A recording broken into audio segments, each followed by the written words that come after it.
এই যে জিনিসটা দেখছেন, এই জিনিসটা বা যন্ত্রটার নাম হচ্ছে ভেন্টিলেটর, অর্থাৎ কৃত্রিম শ্বাসযন্ত্র। এটা আইসিইউগুলোতে থাকে। যখন কোনো পেশেন্ট একদম নিজে থেকে শ্বাস নিতে পারে না, রেসপিরেটরি ফেলিওরে চলে যায়, তখন এটা দিতে হয়। এই মেশিনটার মাধ্যমে একদম অক্সিজেন পেশেন্টকে দেওয়া হয়। এখানে যেমন প্যানেলটা দেখতে পাচ্ছেন, এখানে অনেকগুলো প্যারামিটার থাকে। প্রথম যেমন সিএমভি এসিএমভি লেখা আছে, এটা হচ্ছে মোড, অর্থাৎ কোন মোডে পেশেন্টকে অক্সিজেনটা দেওয়া হচ্ছে। এখানে যেমন এসিএমভি আছে, অ্যাসিস্ট কন্ট্রোল ম্যান্ডেটারি ভেন্টিলেশন, এটা হচ্ছে প্রথমে দেওয়া হয়। এর আরও অনেকগুলো মোড থাকে, তো সেটা তো আলোচনা সম্ভব না বা বলেও বোঝানো সম্ভব না। প্রতি মিনিটে কতটা করে অক্সিজেন বা বাতাস যাচ্ছে সেটাও এখানে সেট করা যায়। এই পেশেন্টের যেমন হচ্ছে যে 450 ml করে চলছে প্রতি মিনিটে।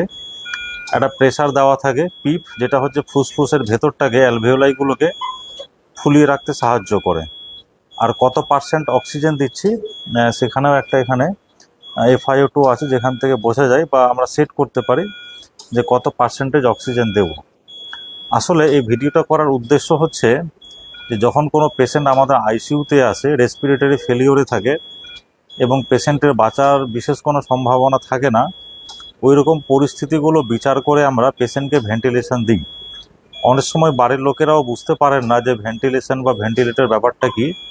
খুব সহজ কথায় বলতে গেলে, পেশেন্ট যখন আর নিজে থেকে শ্বাস নিতে পারছে না, রেসপিরেটরি ফেলিওরে চলে গেছে এবং অক্সিজেন কিছুতেই রক্তে ধরে রাখতে পারছে না বা বাড়ছে না, সেই পরিস্থিতিতে কিন্তু আমরা পেশেন্টকে ভেন্টিলেটর দিই। এটা একটা মানে খুব প্রয়োজনীয় একটা জিনিস, বা যখন দরকার হয়ে পড়ে তখন দিতেই হবে, এরকম একটা ব্যাপার থাকে। অনেক সময় বাড়ির লোকেরা বুঝতে পারেন না বা ভয় পেয়ে যায়, অনেক সময় তারা না করেন।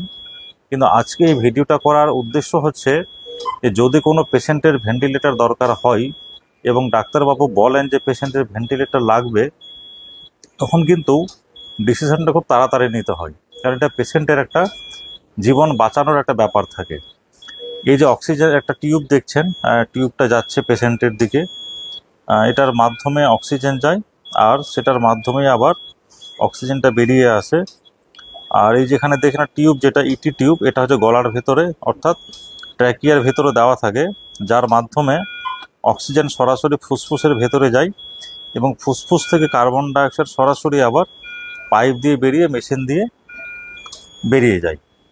উপরে আমরা যেমন একটা মনিটর দেখতে পাচ্ছি, এখানে পেশেন্টের অক্সিজেন স্যাচুরেশন মেনটেন হচ্ছে, সেটাও আমরা দেখতে পাচ্ছি। সুতরাং ভেন্টিলেটর ব্যাপারটাকে ভয় না পেয়ে, ডাক্তারবাবু যদি কখনো বলেন যে আপনার পেশেন্টের ভেন্টিলেশন লাগবে, তাহলে ডিসিশনটা আপনারা তাড়াতাড়ি নেবেন।